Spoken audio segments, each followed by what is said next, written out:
tahlil dan tahmid. Mudah-mudahan doa kita diterima oleh Allah SWT. Amin. Untuk acara berikutnya itu materi keilmuan yang akan disampaikan oleh kita kepadanya satu syaitan.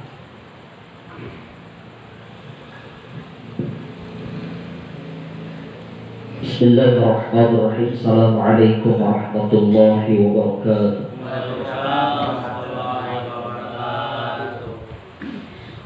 Innal hamdalillahi nahmaduhu wa nasta'inuhu wa nastaghfiruh wa na'udzu billahi min shururi anfusina wa min sayyiati a'malina. May yahdihillahu fala mudilla lahu wa may yudlilhu fala hadiya lahu. أشهد أن لا إله إلا الله وحده لا شريك له وأشهد أن محمدا عبده ورسوله. Segala puji hanya milik Allah,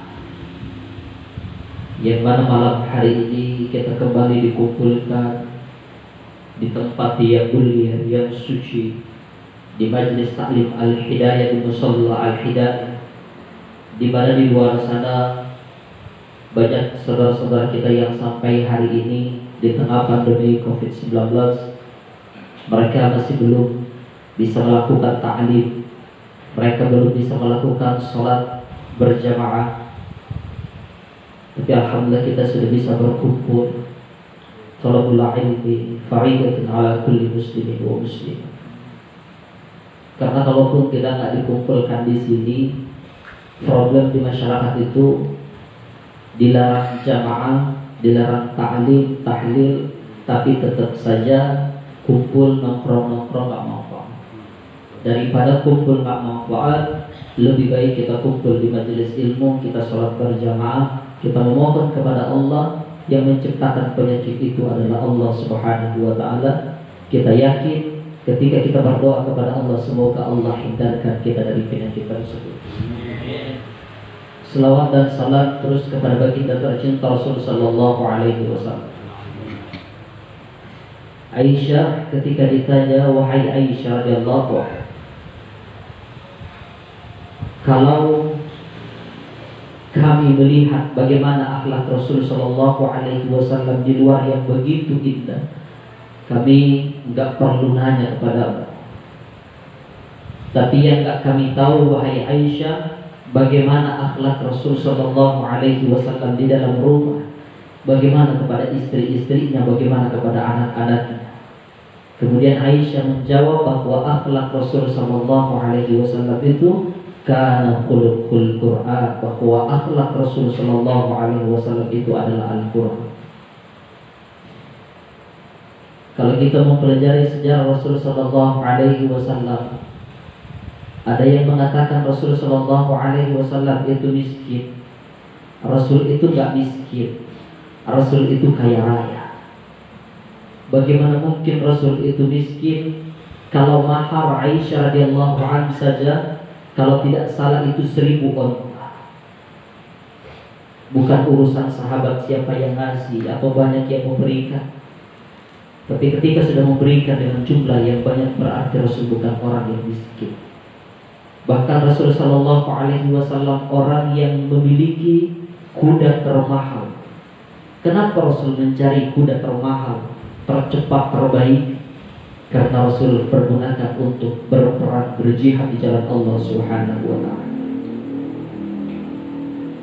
Malam hari ini kita lanjutkan kajian Safinatun Najah, di mana malam pertemuan minggu yang lalu kita membahas sebab-sebab yang membatalkan sholat. Dan saya mengulangi rekamannya begitu sampai di rumah. Saya mengambil contoh di antara yang membatalkan sholat itu adalah terkena najis, dan mengambil contoh air kencing bayi.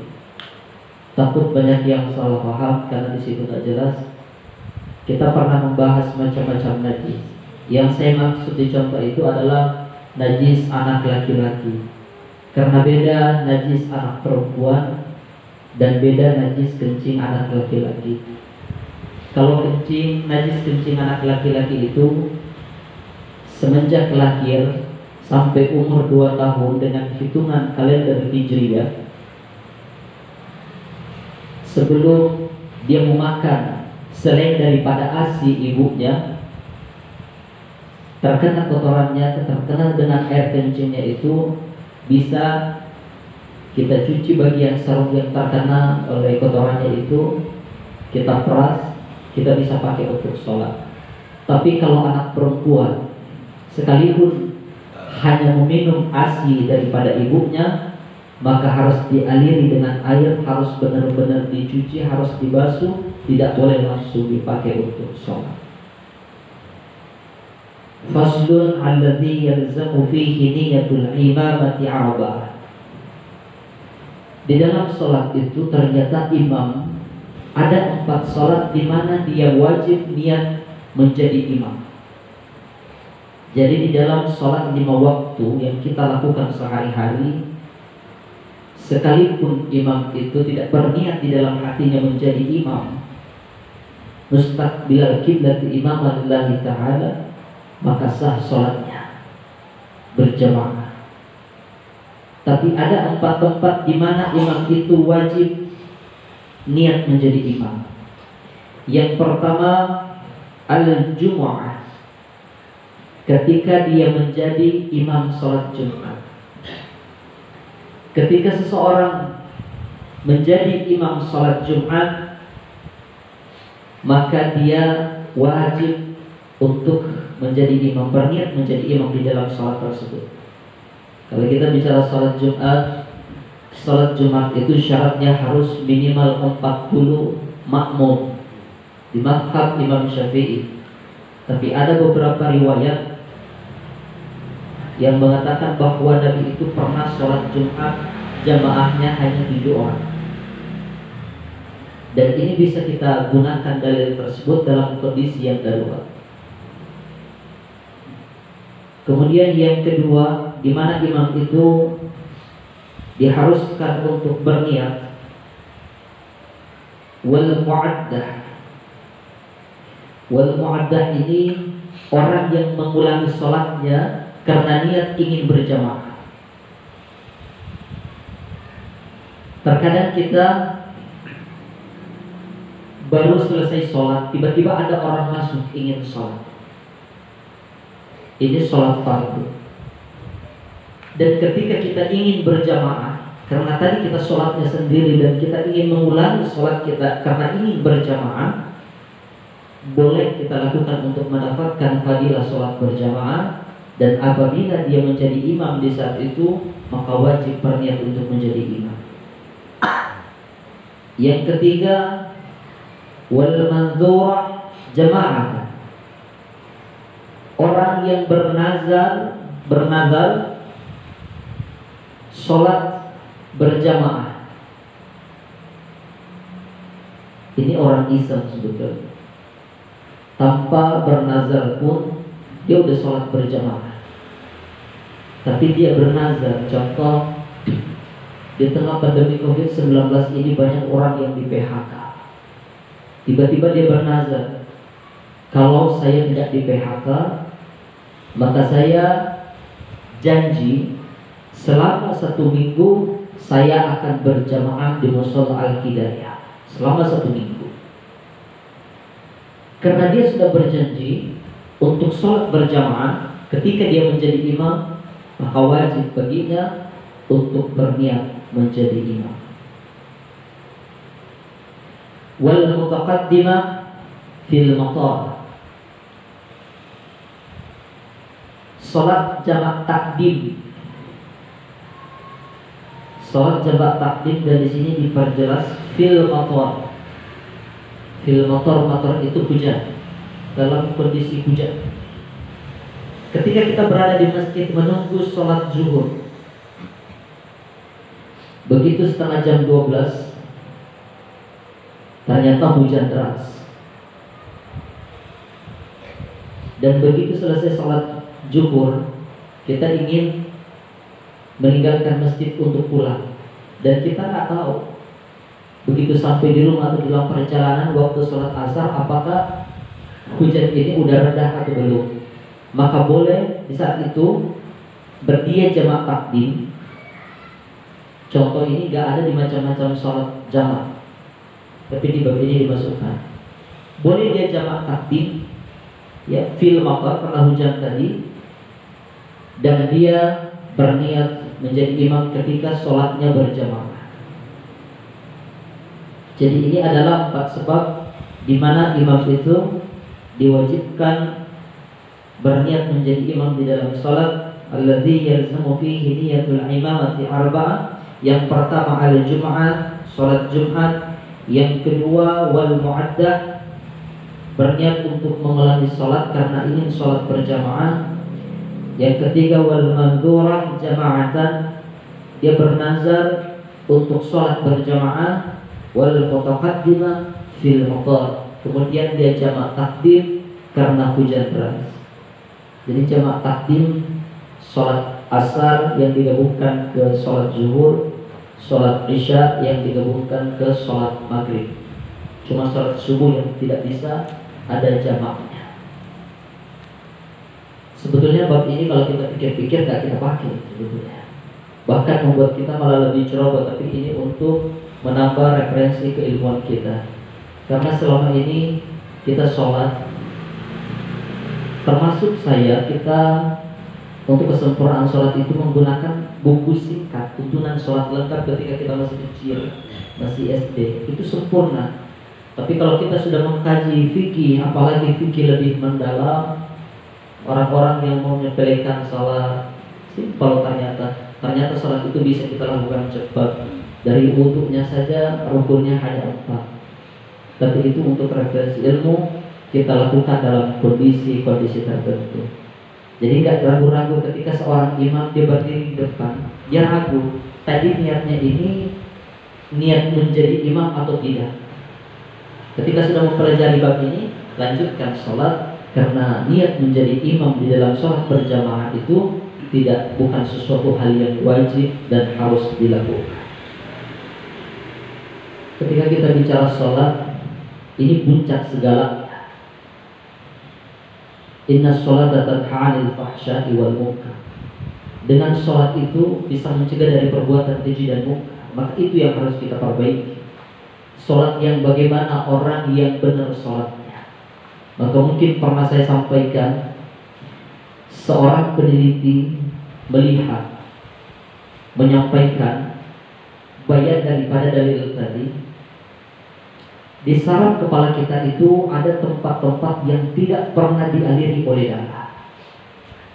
Begitu diteliti ternyata saraf-saraf tersebut hanya dialiri darah dalam 5 waktu sehari semalam. Begitu dilihat lagi, waktu-waktu itu adalah waktu-waktu sholat. Jadi ketika tepat waktu sholat kita, ketika kita ruku, ketika kita sujud, kepala kita itu posisinya rendah, di situ saraf-saraf itu dialiri oleh darah. Dan ketika saraf-saraf tersebut dialiri oleh darah, kita akan berpikir sehat, kita akan berpikir cerdas, hati kita menjadi dingin, otak kita menjadi dingin, maka kita agak gerusuk-gerusuk. Kita akan berpikir cerdas untuk melakukan semua macam tindakan. Maka orang yang benar sholatnya tepat waktu, maka dia terhindar dari segala macam kemaksiatan. Maka dikatakan sholat mencegah dari perbuatan keji dan munkar. Orang yang bagaimana? Orang yang benar sholatnya. Sama ketika dikatakan puasa itu menjadi obat. Tapi banyak orang, saya sakit mah, puasa makin sakit. Kenapa? Karena puasanya pun belum mencontoh bagaimana puasa baginda tercinta Rasul Sallallahu Alaihi Wasallam. Sahur di akhir waktu, kemudian berbuka dengan yang manis-manis. Kenapa? Karena di dalam perut ketika orang lapar, itu sel-sel itu mengkerut, dia mengkecil. Tapi ketika memakan yang manis-manis, meminum yang manis-manis, sel-sel yang mengecil mengkerut tadi itu berkembang kembali, membesar kembali. Makanya jangan langsung makan yang berat-berat. Habis yang manis-manis, baru makan yang berat-berat, seperti habis sholat isya. Begitu cara Rasul Sallallahu Alaihi Wasallam puasa, maka Rasul Sallallahu Alaihi Wasallam sehat. Semoga kita semua yang hadir di tempat ini Allah jaga, Allah lindungi kita. Beberapa hari ini ada lagi berita yang viral. Salah satu dosen yang meneliti itu dari Universitas UGM. Dia menganalisa, meneliti dan melihat bahwa di tahun 2020 ini, beberapa hari yang lalu disiarkan di TV One, itu akan terjadi tsunami yang sangat dahsyat. Dan beberapa tokoh-tokoh ulama kiai pun menanggapi hal tersebut, ini adalah tanda-tanda permulaan datangnya hari kiamat. Kita nggak boleh terlalu takut dengan berita ini. Kita nggak boleh terlalu berani dengan berita-berita seperti ini. Tapi ketika Allah Subhanahu wa Ta'ala pun memberikan tsunami yang besar di tahun 2020 ini, Allah gak pernah turunkan bencana sebelum Allah Subhanahu wa Ta'ala memberikan peringatan yang kecil kepada kita. Allah binasakan kaum Nabi Lut. Dosanya udah merata. Homo, lesbi, LGBT. Diberikan utusan Nabi, tapi dia gak mau dengar. Maka Allah binasakan itu negeri. Di zaman Nabi Soleh, apa dosa mereka? Tukang tipu, nyolong. Nyolongnya itu gak mencuri di jalanan seperti yang kita tahu, mengurangi timbangan. Mereka semua rata-rata pedagang, mengurangi timbangan. Diutus orang Nabi Soleh, diberikan peringatan, dia nggak mendengar, dia nggak mau taat, maka satu negeri itu pun Allah Subhanahu wa Ta'ala binasakan. Di Indonesia insya Allah banyak maksiat, tapi belum merata. Masih banyak orang-orang yang saleh, masih banyak para habaib, cucu-cucu Rasulullah Sallallahu Alaihi Wasallam. Walaupun banyak orang yang mengait-ngaitkan berapa banyak bencana alam yang terjadi, cuma ditutupi oleh berita pandemi COVID-19 yang begitu dahsyat. Dulu di Jogja belum lama ini, Gunung Merapi berapa banyak korbannya, tapi nggak diangkat, nggak ada orang yang tahu, sedikit yang tahu karena tertutup dengan COVID-19. Masamba saja sedikit orang yang tahu. Ketika kita bicara Masamba, mereka nanya, emang ada korbannya? Padahal begitu dahsyat yang luar biasa yang Allah perlihatkan. Yang gak jauh dari kita, Bogor, Sukabumi, Cicurug, banjir juga menelan korban. Ini mungkin peringatan dari Allah, ujian, ada teguran, juga ada azab dari Allah. Yang ini semua membuat kita harus lebih mendekatkan diri kita kepada Allah Subhanahu wa Ta'ala. Alhamdulillah kita lihat bahwa ormas-ormas itu bersatu di Cicurug. Saya lihat foto-fotonya di grup-grup WhatsApp. Teman-teman FPI bergabung dengan Banser turun di Cicurug. Luar biasa kalau ormas sudah bersatu, gerakan sosial yang luar biasa, Masya Allah. Beberapa hari yang lalu pun hujan es. Di sini hujan es enggak. Di Bogor itu hujan es. Bahkan di situ Daud itu karena angin kencang, banyak rumah yang roboh, atapnya terbang. Salah satu musholahnya itu kubahnya jatuh. Dahsyat. Dan saya pun merasakan hujan es, karena memang lagi main hujan-hujanan sama Atifah. Jadi di rumah itu kalau hujan deras, kita tuh biasanya main hujan-hujanan sengaja. Jadi ada batu es itu, dia minta tuh Abi dimakan sama dia. Masya Allah. Dulu gak usah percaya sama mitos ya. Dulu ada tetangga di Riau, hujan es, saya masih kecil. Begitu hujan es, dia dari sawah naik sepeda, kena kepalanya, sakit, pulang udah sakit. Selama beberapa tahun dari kejadian hujan es itu, dia itu sakit sampai dia wafat, gak pernah sembuh. Makanya kemarin sempat hujan es itu, Atiho banyak makan es batu, agak khawatir. Tapi alhamdulillah sampai hari ini masih sehat aja. Tadi main hujan-hujanan lagi tuh. Karena di Bogor itu hujan, kalau di sini hujannya pas mau maghrib. Di Bogor itu hujannya asar. Jadi begitu sebelum azan asar itu hujan deras sampai isya. Insya Allah luar biasa. Ya saya kesini hujan-hujanan, hujan. Tapi insya Allah setiap tetes hujan itu menjadi ampunan dari Allah Subhanahu wa Ta'ala. Malam hari ini santai-santai banget. Enak kalau ngomong kayak gini Ustaz ya. Ngobrol santai. Iya. Tapi kalau ngomong santai begini biasanya banyak orang yang ngantuk, yang tidur. Jadi orang santai itu enak Pak. Jadi orang netral